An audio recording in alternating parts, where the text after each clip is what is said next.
രൺവീർ കപൂർ, യാഷ്, സായി പല്ലവി എന്നിവർ ഒന്നിക്കുന്ന ചിത്രം സംവിധാനം ചെയ്യുന്നത് നിതീഷ് തിവാരിയാണ്. ഭാരതീയ സംസ്കാരത്തെ അതിനൂതന സാങ്കേതിക വിദ്യയിലൂടെ അനുഭവിച്ചറിയാൻ അവസരമൊരുക്കുന്ന ചിത്രമാകുമിത്. 835 കോടി രൂപ ബജറ്റിലാണ് ചിത്രം നിർമ്മിക്കുക.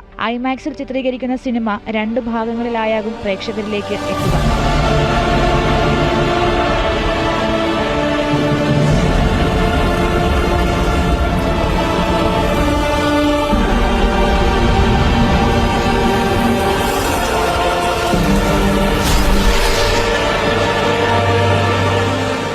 ബ്രഹ്മാണ്ഡ ചിത്രത്തിനായി AR റഹ്മാനും ജർമ്മൻ സംഗീതജ്ഞനും ഓസ്കാർ അവാർഡ് ജേതാവുമായ ഹാൻസ് സിമ്മറും കൈകോർക്കും. വിശ്വവിഖ്യാതരായ 2 സംഗീതജ്ഞരുടെ മാസ്മരിക സംഗീതത്തിനൊപ്പം ലോകോത്തര നിലവാരത്തിലുള്ള സംവിധാനങ്ങളാണ് ചിത്രത്തിനായി ഉപയോഗിക്കുന്നത്. ലോകമെമ്പാടുമുള്ള സിനിമാ ആരാധകർ വലിയ ആകാംക്ഷയോടെയാണ് ചിത്രത്തെ ഉറ്റുനോക്കുന്നത്.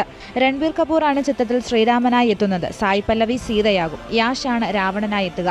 രവി ദുബെ ലക്ഷ്മണന്റെ വേഷവും അവതരിപ്പിക്കും. നമിത് മൽഹോത്രയുടെ പ്രൈം ഫോക്കസ് സ്റ്റുഡിയോസും യാഷിന്റെ ഉടമസ്ഥതയിലുള്ള മോൺസ്റ്റർ മൈൻഡ് ക്രിയേഷൻസും ചേർന്നാണ് ചിത്രത്തിന്റെ നിർമ്മാണം. എന്റർടൈൻമെന്റ് ഡെസ്ക്, ജനം.